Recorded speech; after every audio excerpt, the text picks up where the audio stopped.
Botanical Dimensions is a non-profit corporation driven by the notion that we must preserve the traditional folkloric information that pertains to plants, medicinal plants, and we must preserve the plants themselves within the next 30 years, or this priceless millennia-long legacy of medical healing information is going to be irrevocably lost.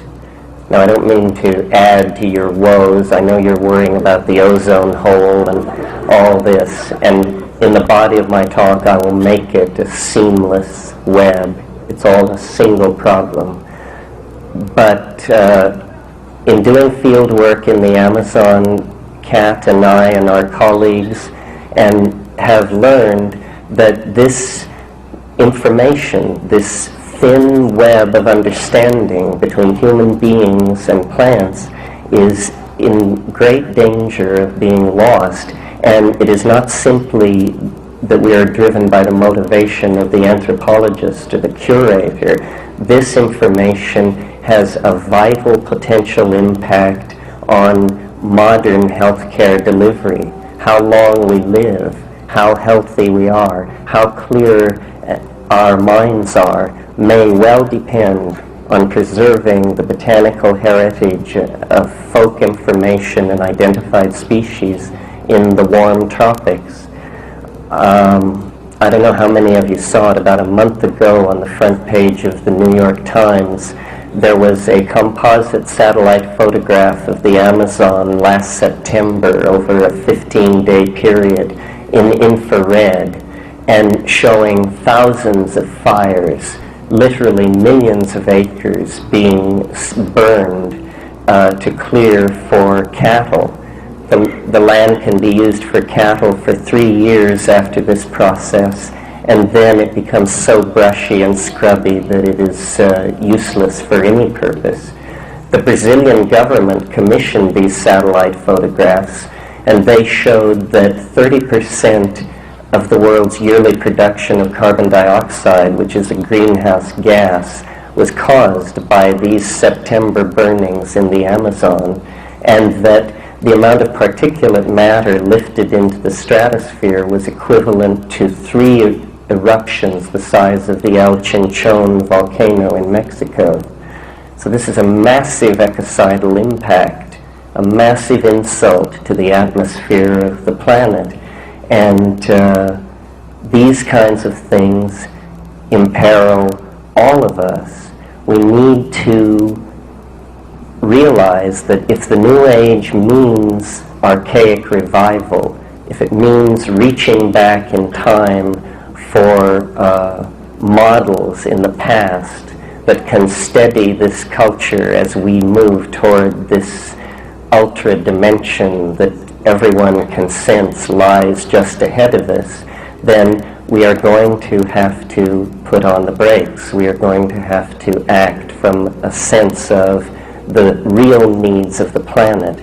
Well, in our own small way, that's what we're trying to do at Botanical Dimensions. It's where we anchor this high-flown rhetoric that I'm going to lay on you in political reality. It's where we try to act, to actually do something, to save information, to save plants, that people may be healed. Like that. All right.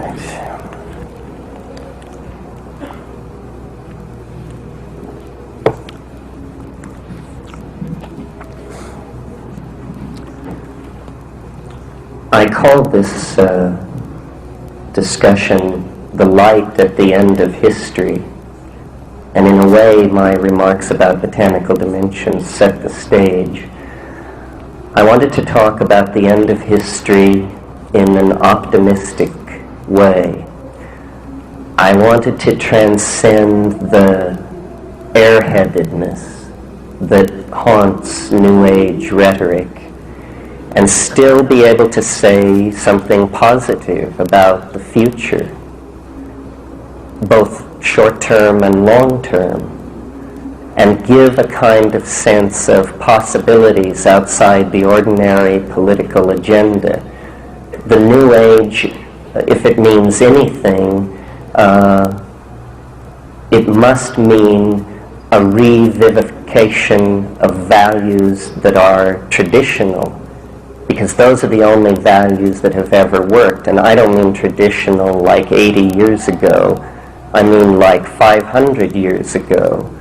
In other words, there's a need to stand for a cultural answer that is not couched in the terms of Western European, male-dominated, paternalistic, white civilization.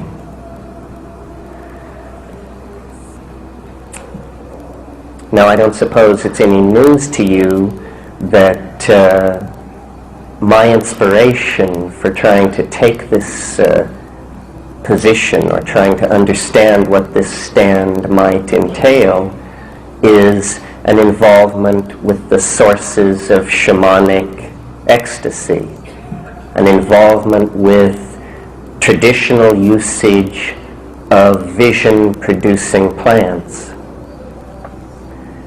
So in a moment when the whole world and the entire political apparatus is contorted by a fear of drugs, or at least an apparent stated fear of drugs, well, these institutions are being pulled many ways. I mean, we're talking about hundreds of billions of dollars in profits, and who shall have it? And some people think they should make the profit because they know best what to do with the money. And I welcome their representatives here this evening. But, so in the atmosphere of the present situation, I bring the news that there is an older, different way of looking at these things, and that the acquisition of gnosis, the acquisition of spiritual attainment, is not a matter of following gurus or immersing oneself in mastering excruciatingly difficult physiological techniques. It has more to do with what Roy was talking about, which is courage. The courage to commit oneself to full experience, whatever that means. To my mind, the greatest undersold commodity, and it isn't a commodity, in the world today is the felt presence of immediate experience. And this is what I suggest that, in part, the New Age should stand for. As I say, my own awareness of this emerged because I was willing to involve myself with the traditional vision-producing plants that have been used for millennia in all cultures throughout the world. I was saying to someone today, the whole history of the world can be seen as a careening set of relationships between human beings and plants, relationships made and broken, wheat, coffee, tobacco, tea, opium. All of these things bring with them the names of dynasties and empires that rose and fell as these plants came into play and then disappeared. So, what is there to hope about in the present situation, or what is going on in the world? Why is the 20th century such an apparent bizarre aberration?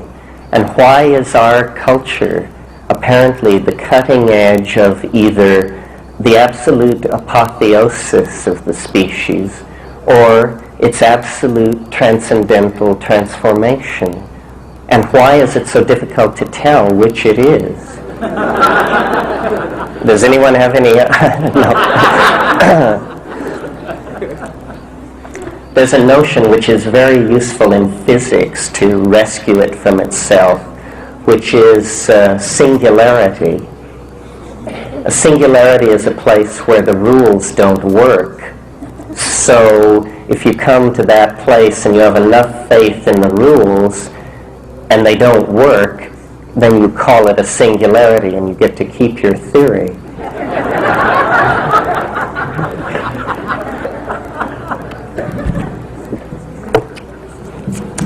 But it's very bad to have a lot of singularities.